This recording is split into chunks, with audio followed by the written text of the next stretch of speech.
Hello students, 12th class के सभी students ध्यान दें कि जो हम सॉलिड स्टेट चैप्टर पढ़ रहे हैं उस चैप्टर में कल हमने पढ़ा था 7 क्रिस्टल सिस्टम। लेकिन 7 को जो 14 क्रिस्टल सिस्टम में जो क्लासीफाई किया, वर्गीकृत किया, वो ब्रेस नामक साइंटिस्ट ने किया। उन्हीं के नाम पे इस वर्गीकरण का नाम लिखा गया है, क्लासिफिकेशन का नाम लिखा गया ब्रेव्स लैटिस क्रिस्टल। यानी हम कह सकते हैं ब्रेव्स लैटिस क्रिस्टल को बोलते हैं ब्रेव्स जालक क्रिस्टल।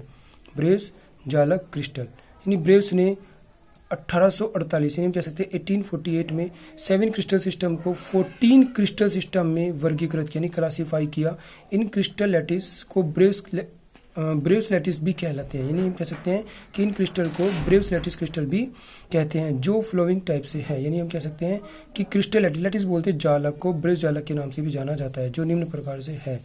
तो इसमें सबसे पहले हमारे पास क्या आता है इस वर्गीकरण में, सीरियल नंबर यानी नंबर। उसके बाद क्रिस्टल सिस्टम्स को बोलते हैं क्रिस्टल निकाय। पॉसिबल वेरिएशन यानी कि संभवित संभावनाएं कितनों में बांटा जा सकता है, इसका मतलब। एक्सियल डिस्टेंस अक्ष की दूरी, एक्सियल एंगल अक्ष पे बना कोण, और उसके बाद उदाहरण। तो फर्स्ट है क्रिस्टल सिस्टम, इसको बोलते हैं क्यूब। क्यूब मतलब घना होता है। इसकी हिंदी मैंने कल लिखवाई थी, तो इसलिए मैं हिंदी में ना बोलते मैं इंग्लिश में ही बोलूँगा। तो क्यूब को 3 भागों में बांटा गया। क्यूब के अंदर 3 पार्ट पाए जाते हैं, सिंपल, बीसीसी और एफसीसी। बीसीसी पढ़ा चुका, एफसीसी भी और सिंपल भी, लेकिन फिर भी मैं एक बार बता रहा हूँ। सिंपल में होते हैं ऐसे क्रिस्टल, सिंपल ऐसे क्रिस्टल होते हैं जिनकी प्रत्येक कॉर्नर पे पार्टिकल होता है, प्रत्येक कोने पे पार्टिकल होता है। सिंपल बोलते हैं BCC, body centred unit cell. Body centred मतलब बीसीसी को बोलते हैं, ये भी पढ़ा चुका। तो बॉडी सेंटर यूनिट सेल उसको कहते हैं जिसके प्रत्येक कॉर्नर पे तो पाया था, लेकिन एक बॉडी के सेंटर में पार्टिकल उपस्थित होता है। FCC face centre unit cell, जिसके प्रत्येक कॉर्नर पे तो पार्टिकल होता है, लेकिन प्रत्येक फेस में भी पाया जाता है। तो इसके 3 पार्ट हैं क्यूब के, जिनकी लेंथ एक दूसरे के बराबर होती है। ए बराबर बी के, बी बराबर सी के, तीनों लेंथ होती है एक दूसरे के बराबर है। इन पे बनने वाले कोण अल्फा बराबर बीटा बराबर गामा यानी 90 डिग्री पे होते हैं। तीनों पे बनने वाले कोण भी बराबर हैं। ये पाए कहाँ जाते हैं, पोटेशियम क्लोराइड जैसे, सोडियम क्लोराइड जैसे सॉलिड्स के माइक्रो पार्टिकल्स में, छोटे कण को अगर माइक्रोस्कोप के द्वारा अध्ययन करें तो उनमें स्ट्रक्चर देखने को मिलती है। दूसरा हमारे पास आता है टेट्रागोनल। टेट्रागोनल 2 भागों में बांटा गया, सिंपल और बीसीसी में। इसकी एक्सिस लेंथ जो होती है ए बराबर बी के तो होती है, लेकिन बी सी के बराबर नहीं था। तो हम कह सकते हैं एक लेंथ दोनों लेंथ के बराबर नहीं है। तो अल्फा बराबर बीटा बराबर गामा तीनों ही 90 डिग्री पे बनते हैं। तीनों पे बनने वाले कोण, तीनों लेंथ पे बनने वाले कोण तो बराबर है, लेकिन 2 लेंथ बराबर और 1 लेंथ डिफरेंट है। ये पाए कहाँ जाते हैं, स्टेनस ऑक्साइड या कैल्शियम सल्फेट जैसे एग्जाम्पल में देखने को मिलते हैं। ऑर्थोरोम्बिक एक इंपॉर्टेंट है हमारे पास orthorhombic crystal, simple, BCC, FCC और ईसीसी। तो ईसीसी के अंदर नया ईसीसी क्या होता है, एंड सेंटर यूनिट सेल, जिसमें 2 पार्टिकल विभिन्न फेसों में पाए जाते हैं और कॉर्नर पे प्रत्येक पार्टिकल पाया जाता है, तो उसे ईसीसी कहते हैं, एंड सेंटर्ड यूनिट सेल।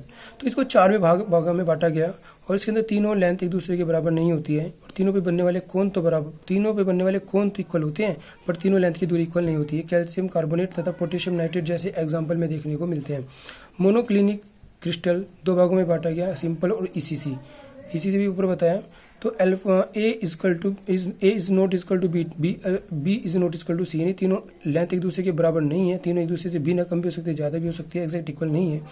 तो बट अल्फा और गामा ये कोण 90 डिग्री पे बनते हैं, लेकिन बीटा 90 से कम पे भी बन सकता है, ज़्यादा से बन सकता है। नहीं तो बीटा 90 के बराबर नहीं है, लेकिन अल्फा और गामा कोण 90 डिग्री के बराबर है।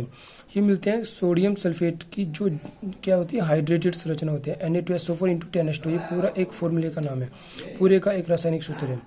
ठीक है। हेक्सागोनल ये सिर्फ सिंपल में बांटा गया, इसमें सिंपल पाया जाता है, सिंपल क्रिस्टल। तो इसमें लेंथ तो बराबर होती है, ए बराबर बी के, लेकिन बी बराबर सी के नहीं होती था। तो एक लेंथ बराबर नहीं होती, 2 बराबर होती है, और 2 ही एंगल बराबर होते हैं। अल्फा बराबर बीटा 90 पे बनता है और गामा बनता है 120 पे। जिंक मोनोऑक्साइड में देखने को मिलती है। रोम्बोहेड्रल एक अच्छा एग्जांपल है, बहुत इंपॉर्टेंट है ऑब्जेक्टिव के लिए। सिंपल इसमें भागों में क्लासीफाई किया गया। 14 क्रिस्टल में इसमें सिर्फ एक सिंपल पाई जाता है टाइप, और ए बराबर बी बराबर सी, तीनों एक्सिस बराबर होती है। अल्फा बराबर बीटा 90 डिग्री के होता है, लेकिन गामा 90 के बराबर नहीं होता है, कम भी हो सकता है, ज़्यादा भी। कैल्शियम कार्बोनेट में देखने को मिलता है। यानी कैल्शियम कार्बोनेट में 2 स्ट्रक्चर है, यानी रोम्बोहेड्रल पाई जा सकती है और कैल्शियम कार्बोनेट। ठीक है, इन दोनों एग्जाम्पल जहाँ पे दोनों एक साथ दिए जाएंगे वहाँ कैल्शियम कार्बोनेट का एग्जाम्पल होगा। यानी हम कह सकते हैं कि निम्न एग्जाम्पल में पाई जाती है। आपको यहाँ पे भी रोम्बोहेड्रल और ऑर्थोरोम्बिक दोनों एक साथ दिखाई देंगे, वो सिंपल आपको लगाना है। ट्राइक्लिनिक में सिंपल होता है, इसमें तीनों लेंथ बराबर नहीं होती। अल्फा बराबर बीटा बराबर गामा बराबर 90, तीनों पर 90 एंगल भी नहीं बनता, कम भी हो सकता है, ज़्यादा भी। और देखने को पोटेशियम क्रोमेट K2Cr217 डाइक्रोमेट में देखने को मिलती है, पोटेशियम डाइक्रोमेट में। तो इन क्रिस्टल की नंबर जो है कितनी है, 14 है। इनकी कितनी है, 7 है। तो ये टोटल 14 में क्लासीफाई किया किसने, ब्रेव्स ने। 7 को 14 में कन्वर्ट किया ब्रेव्स ने। ठीक है, तो ये ब्रेव्स के अंदर पाए जाते हैं। 7 को ब्रेव्स ने अपने अकॉर्डिंग क्या किया, वर्गीकृत किया। तो इनमें ऑब्जेक्टिव मोस्टली पूछे जाते हैं या शॉर्ट नोट आते हैं। तो इनमें एंगल्स, शेप और इनका क्लासिफिकेशन के अंदर इनके एग्जाम्पल नेम तो हमें याद होने बहुत ज़रूरी है कि इसमें क्या पाया जाता है।